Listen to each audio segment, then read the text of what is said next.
Michael Bay is one of the most successful film directors of all time.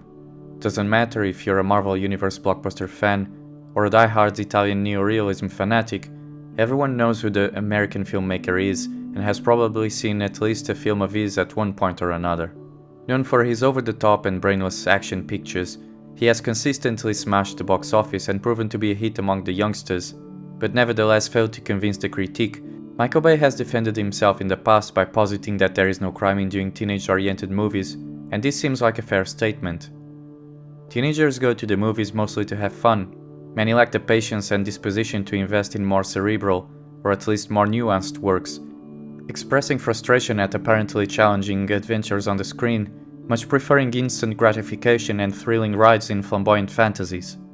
This is just the way it is and always will be. Thus, production studios target this demographic with projects following a specific line of thought in accordance with their desires and expectations, much like Disney and Pixar target children with cartoon and animation films.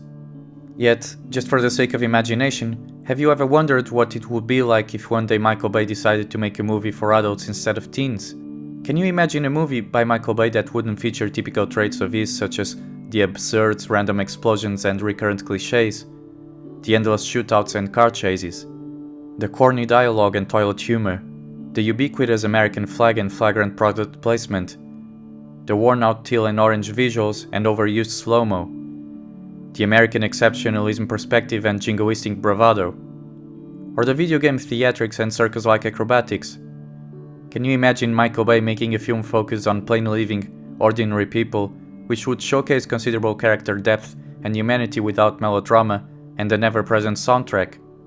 A slower-paced film, drama-driven, with strong, well-written characters relatable for common people, featuring controlled and only essential, realistic action if any at all, with judicious use of music, relying on a meticulous, low-key cinematography and sober editing, with great psychological insight and philosophical ponderings. It will now be shown a trailer for a hypothetical alternative version of 13 Hours, The Secret Soldiers of Benghazi, alternatively called The Embassy, a fictional reinterpretation of the original film, with a different approach based on the aspects described above.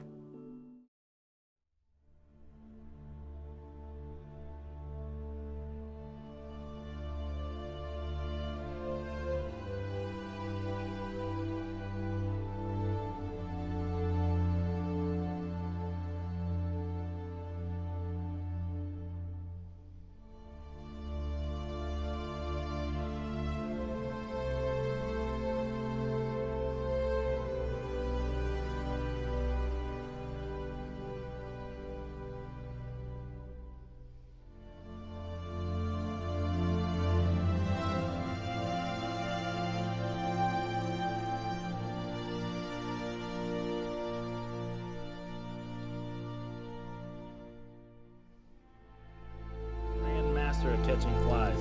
All day, he just sits here and grabs one at a time. You want to shave your beard, Daddy? Well, it depends on what Mommy thinks. Beck, what do you think? Oh, hey, baby. Kids discovered she likes Doritos. Yeah, buddy, look at your eyes.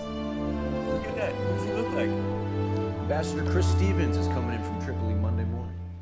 The ambassador isn't some dilettante political appointee. He's the real deal. A true believer.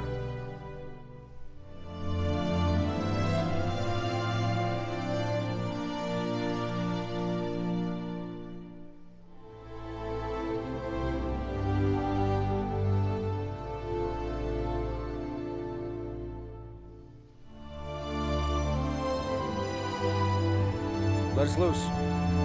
Lives are at stake. You are not direct action elements. We have no jurisdiction in this country. We're not supposed to be here. But we are here.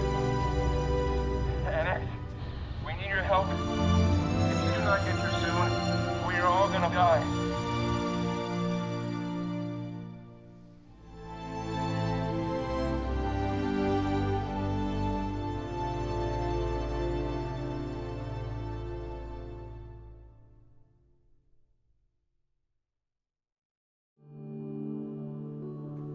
One light-hearted question one may now ask out of curiosity is, can you envision Michael Bay producing a film like The Embassy? And would you watch The Embassy, if it ever existed? Let me know in the comment section.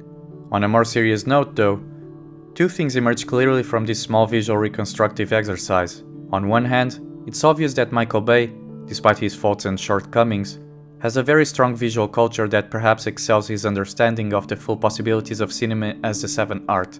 For as Sergei Eisenstein has wrote down in his influential notebooks, the art does not lie in some fanciful shot or unexpected or exaggerated camera angle. The art lies in the fact that every fragment of a film should be an organic part of an organic conceived whole. On the other hand, it's also apparent that the form one gives to the construction and presentation of a film, taken separately from its content, is fundamentally a reflection of the author's character. Whatever the subject at hand, if a film is mundane, complex, somber, frantic, shallow, playful, unsettling, challenging, dark, sharp, immature, circumspect, or naive, it is so by the director's own design, whether willfully or sometimes unintentionally, and therefore the product ought to be taken as a window into his perspective, philosophy, or soul. As Socrates has said, the painter, meaning the artist in general, reproduces the character of the soul. Therefore, to attentively watch and meditate on an artistic creation such as a film is to establish an intimate conversation with the person who crafted it. It's a dialogue indeed, though obviously not in a conventional manner, but on an intellectual level instead.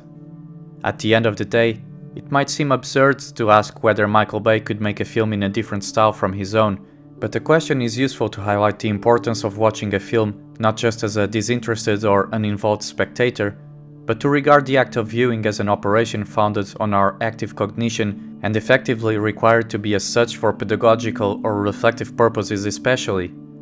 Ultimately, the films one watches and the directors one appreciates or respects end up reflecting our own interests, intentions, sensibility or concerns, and although this should be no source of shame or taken as proof of one's superiority or intelligence, it is important to bear in mind that film as escapism is altogether different from film as meditation, since the two categories aim at very different ends, an aspect which shall be explored more profoundly on a different video. Always consider how you approach the act of film viewing based on this differentiation, for this will help you understand why some types of films resonate more and others less with you, without having to rely on qualitative judgments, for refraining from that is always a fruitful method to promote dialogue instead of conflict, but more importantly, it's a valid way to address the actual essence of the works beneath its immediate aesthetic. If you enjoyed this video essay and thought it was helpful in any way, feel free to like, comment, share or subscribe to the channel if you find cinema to be one of your passions. There will be new content uploaded every week or so. Thank you for listening and I will see you next time.